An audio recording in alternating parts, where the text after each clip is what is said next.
Podcasting from the Deep Sage 9 Observatory in the high desert near Taos, New Mexico, this is the Deep Sage 9 Starcast.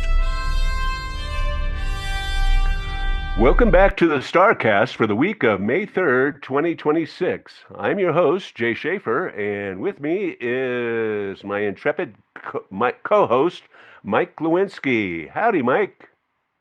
Good morning, Jay. It's great to be back.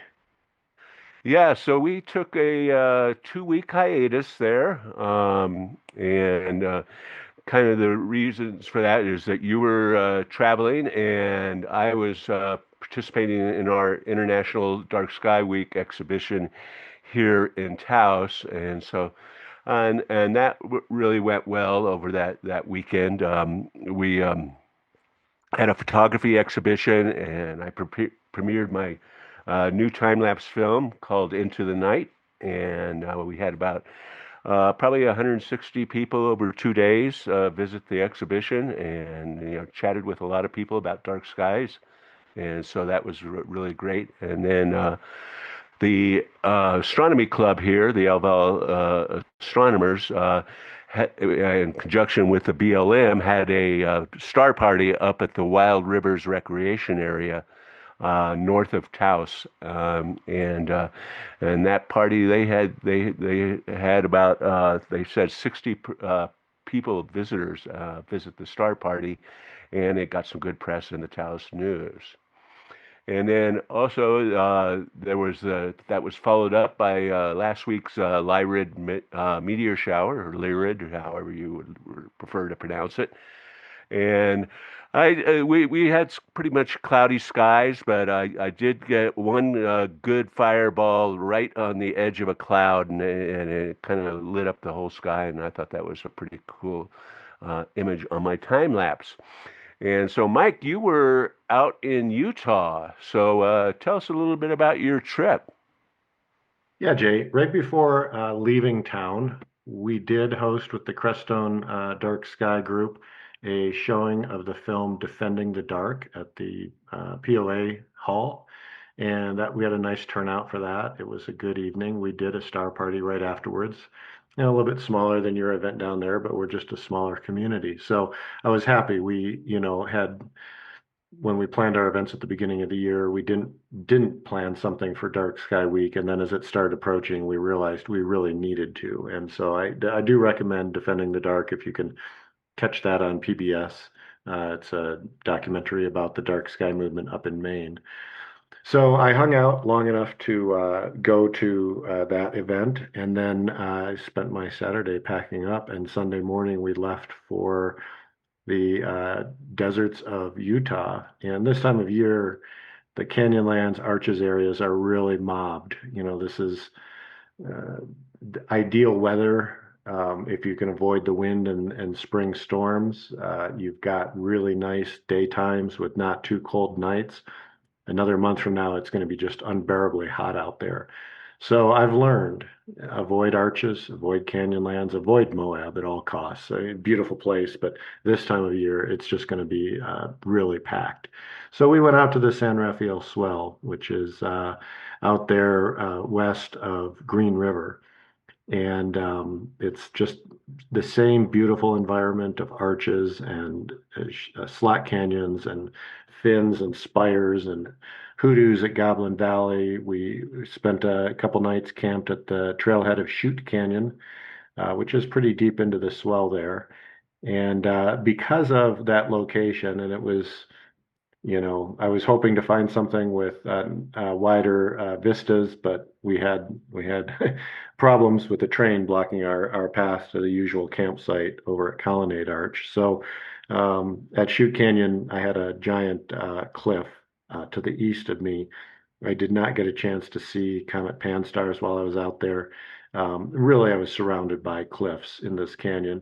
I did make some time lapses. They were beautiful. I didn't catch any notable Lyrid meteors, but there's always next year, right?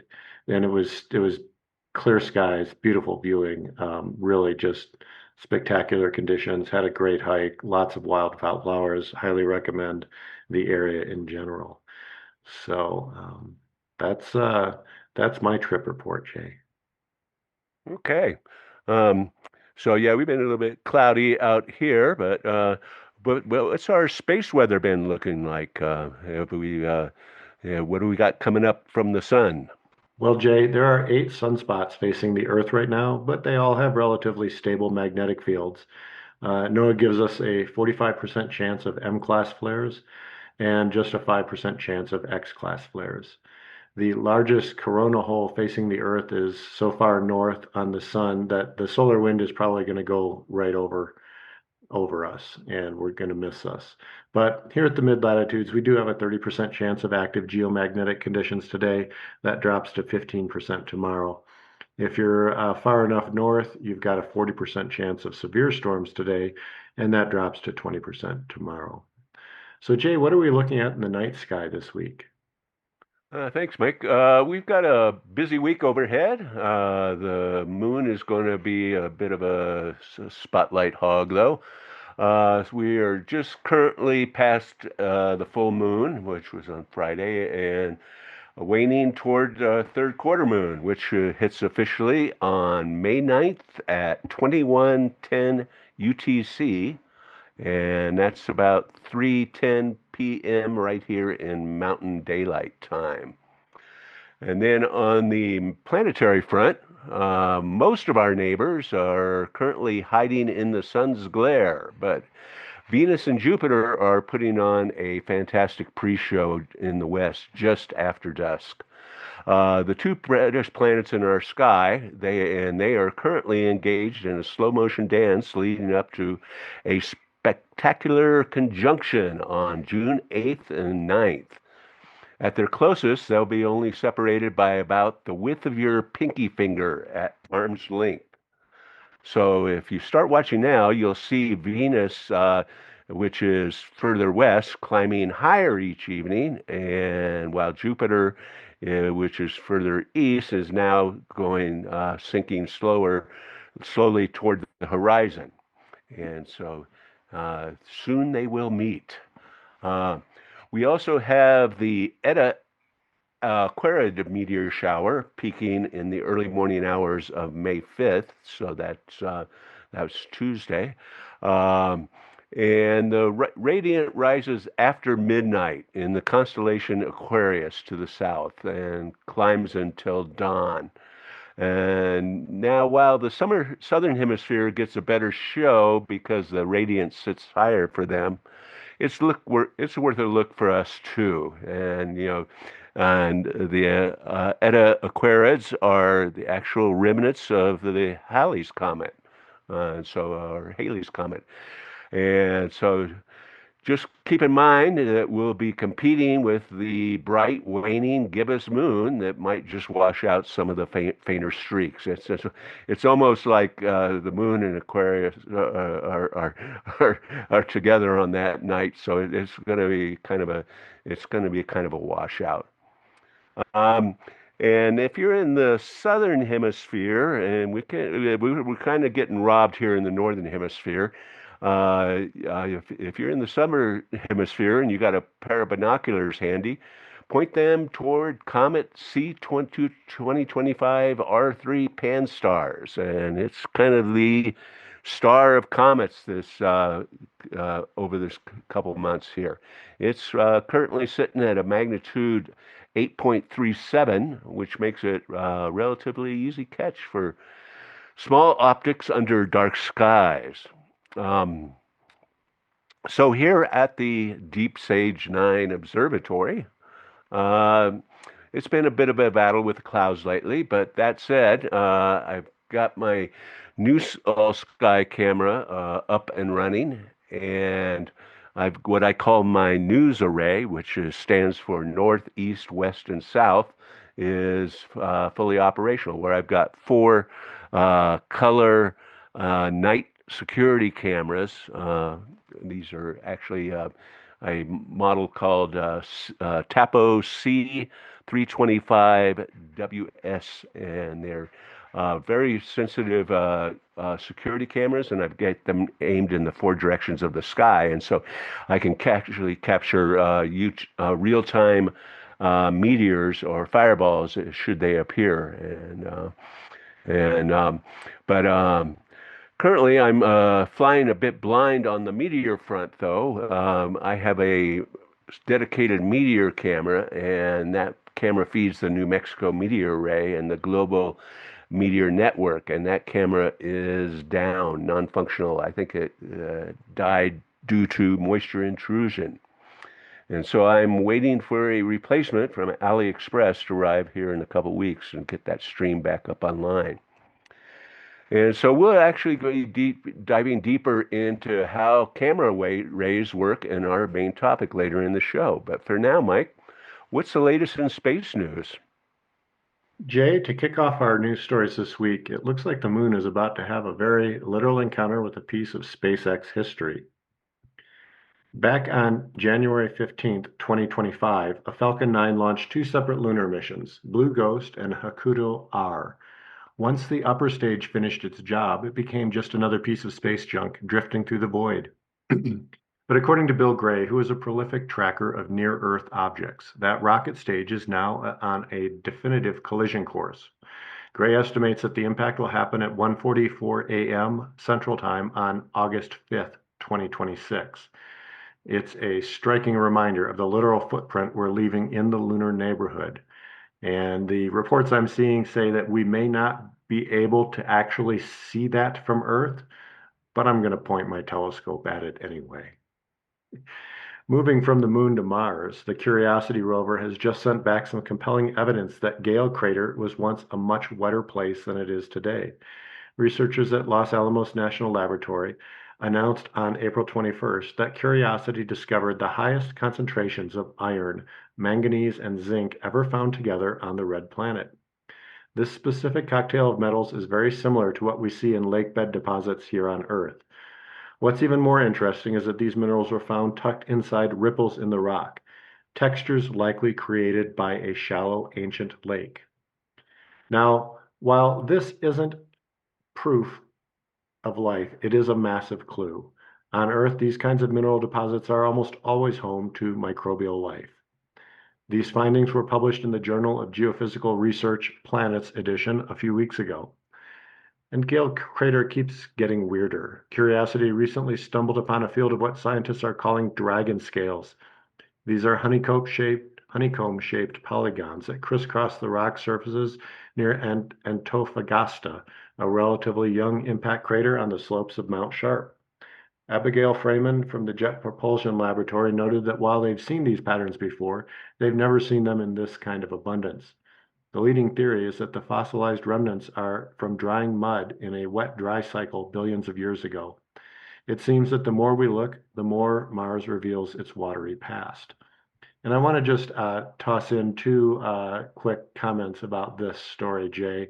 Um, while I was out there in the Utah desert, I made a point of seeking out Ripple Rock. And it's an environment that feels very much like Mars. You know, they do some of the training for Mars habitations out there in that environment. You've got red rock, and in places, yes, I could see the ancient ripples of a now disappeared ocean. And I was hiking down one wash on our first morning out there and came to a point where there were some very beautiful ripples in the mud from a recent flow. And just downstream from that was, fossilized ripples. And, it was hard not to see the process, active, that here's the mud with the ripples in it, and here's the fossilized ripples downstream. The second thing that this story brings to mind is the Earth's history of natural nuclear reactors. Some millions of years ago, in what is now Gabon, Africa, in the area of Oklo, there were natural nuclear reactors that formed in an area that was periodically inundated with water. And water, as you know, is a good reflector for neutrons and allows criticality to occur. And so the reactors would get started and boil off the water. And once the water was boiled off, they would go subcritical until the next flood. And there's a couple theories about how this concentration of uranium came to be.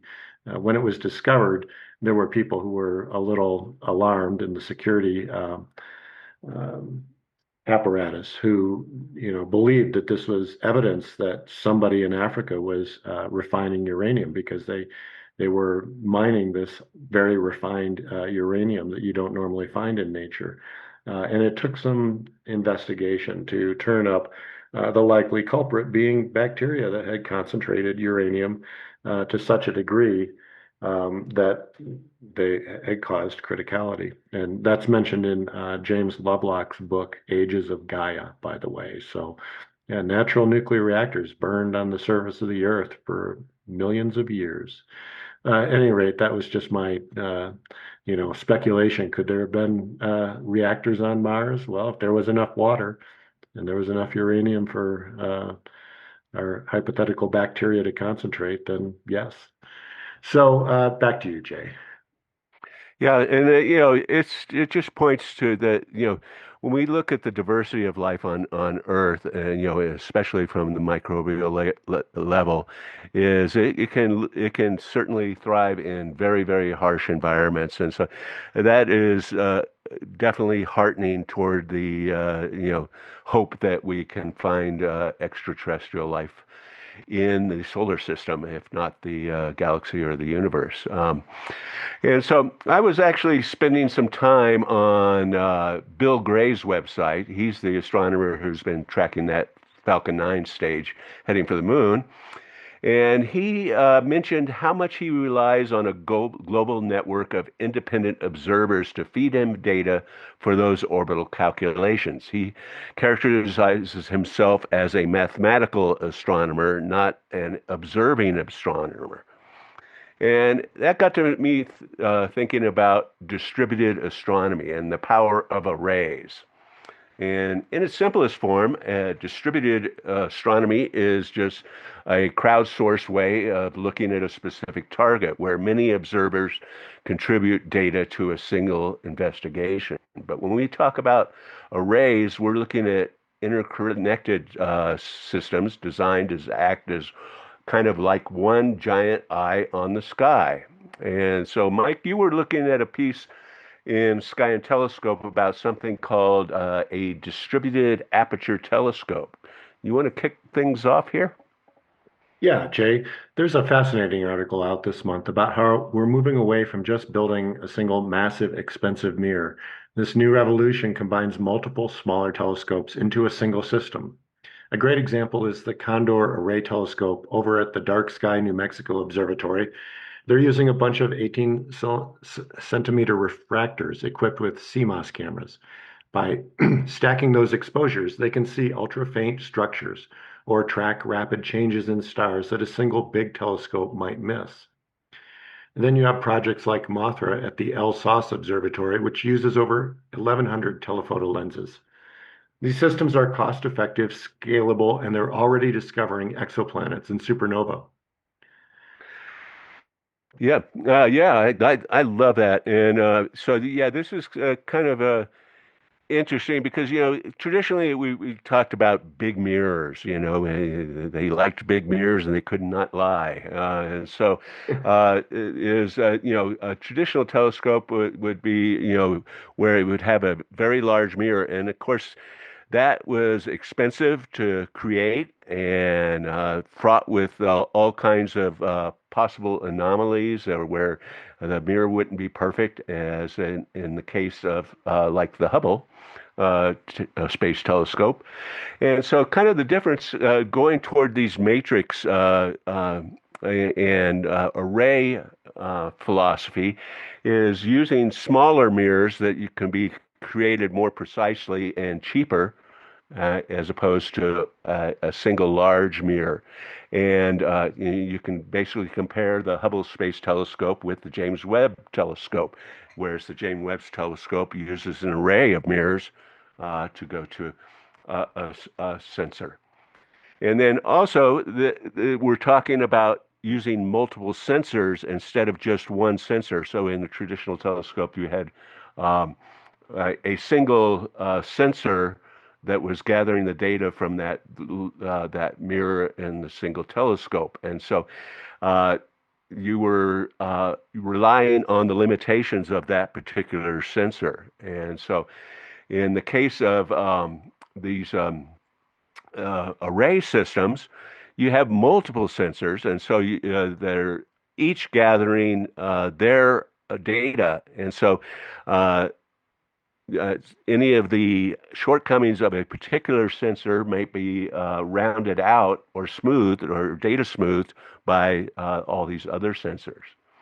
And so, and this actually reminds me of a project that we've touched on before, and you and I and a couple of friends participated in. And this was started by a guy named Kai Young over at the Smart Telescope Underground. And he had a Discord channel and a project that they called Ultra Stacking. And this was the ultimate distributed project. So this was when they were just the C-Star 50 telescopes, small smart telescopes were coming out. And so we basically had hundreds of C-Star owners contribute their data and observations of a particular target. So they would all photograph the same target over the period of a month. And then they would combine those hundreds and, or if not thousands of images into hundreds of hours of data into one insane image that they called the Ultra Stack. And so they've actually kind of dialed that back recently because now there's some other telescopes that are smart telescopes that are out there, and then they kind of moved that project off to off of the that Discord channel. But Yeah, but I yeah, remember that that. It's the yeah. same logic as the Very Large Array right here in New Mexico, just on a different scale and wavelength. The VLA is probably the most famous example of an array, 27 massive radio antennas spread out across the plains of San Augustine. By moving those antennas around, they can mimic the resolution of a telescope that's miles wide. And they're not standing still on this project. They just had an open house last month talking about the next generation VLA. They're planning to expand to 263 dishes across North America. That's going to be a massive leap in how we see the radio universe using AI to help crunch all that data. Yeah, and have you been down to the VLA? Not as a destination. I've driven by and seen it from the distance. Yeah. Yeah, it's pretty spectacular, and everybody's probably familiar with that from the different movies that that have shown it. What's the one with Jodie Foster about the Contact. Contact? That's right. And then okay, and so this is all about collaboration, and so this is, I think, grown hugely. I think now this is a kind of a golden age for amateur astronomy, and that we can all crowdsource and be a part of kind of some of uh, these uh, these missions, whether it's a multi-million dollar dishes or backyard cameras. This is kind of the way we're observing the universe now. And as I mentioned earlier, my Meteor camera is currently down, but which is a bummer because it feeds the New Mexico Meteor Array and the Global Meteor Network. And so the goal of these two networks is that we basically have all these matched cameras that are the same cameras and lenses, and they're looking at different directions, and so from different locations all over New Mexico, and also all over the United States and Europe as well. But we have a particular array here down in New Mexico, and then whenever a fireball streaks across the atmosphere, then we have probably it gets captured by two or three or more cameras, and so we have multiple angles on it, and they can actually get a very accurate resolution as to the path of that meteor, to whether what its source is, and also if it becomes a meteorite, what its actual destination might be. So that software calculates the meteor's trajectory, speed, and where the meteorite might have landed. It's a perfect example of distributed astronomy, and my one little camera in Tres Piedras is just a single pixel in the much larger global picture.